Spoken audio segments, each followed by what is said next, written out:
your smartphone, your electric car, the jet fighter protecting your country, the wind turbine powering your home. Every single one of them depends on 17 elements most people have never heard of, and one country controls almost all of them. They are called rare earth elements. There are 17 of them, names like neodymium, dysprosium, terbium, and despite the name, they are not particularly rare in the Earth's crust. What is rare is finding them concentrated enough to mine. And what is rarest of all is having the technology to process them. China mines approximately 70% of the world's rare earth elements. But that number does not capture the real story. China refines and processes around 90% of all rare earths globally, and manufactures around 90% of the permanent magnets that these elements become. This did not happen by accident. For 40 years, China executed a deliberate, patient, state-directed strategy to dominate rare earths, using cheap labor, relaxed environmental standards, and government subsidies to drive every other country out of the market. When Deng Xiaoping visited the Bayan Opal mine complex in 1992, he said, "The Middle East has oil, China has rare earths."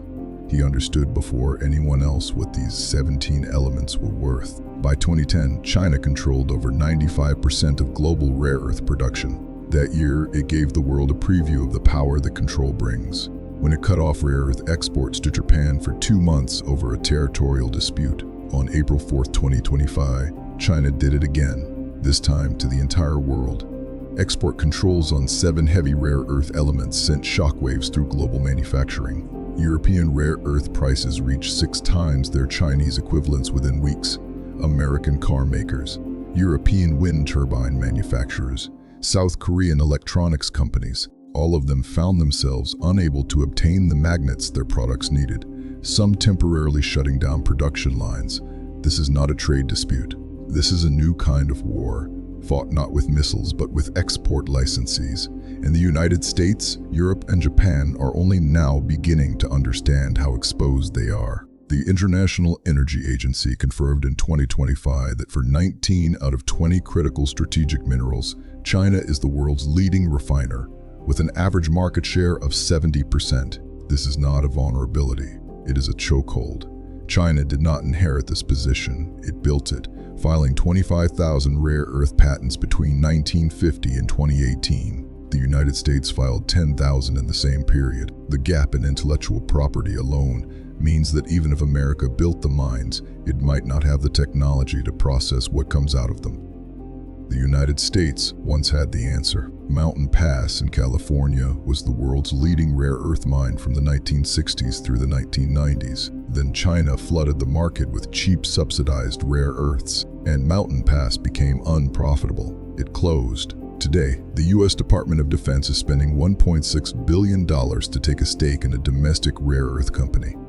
The EU passed the Critical Raw Materials Act in 2024. Australia, Canada, and Japan have all launched emergency rare earth programs. The world is finally waking up. But here's the problem. Building a rare earth mine takes 10 to 15 years. Building a processing facility takes another decade. And even if every program succeeds, experts say the world will likely remain dependent on China for rare earth refining for the foreseeable future. The rare earth dependency goes beyond trade.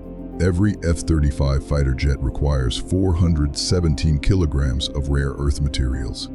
Every nuclear submarine depends on them. Every guided missile, every radar system. Military dependency on Chinese-controlled minerals is the most classified conversation in Washington right now.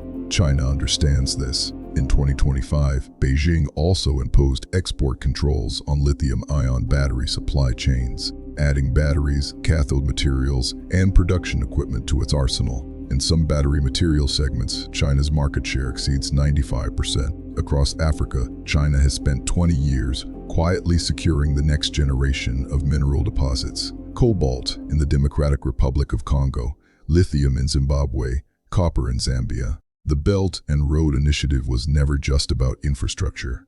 It was about minerals. This is not about the price of a phone or the cost of a car. This is about which country has the power to build weapons, generate clean energy, and run artificial intelligence at scale. Rare earth dominance is the oil of the 21st century, except the reserves are not spread around the world. They are concentrated in one place. The countries that secure these 17 elements will build the weapons, the clean energy systems, the AI infrastructure, and the economies of the next 100 years. The countries that do not will find themselves negotiating from a position of permanent dependency. That negotiation has already begun.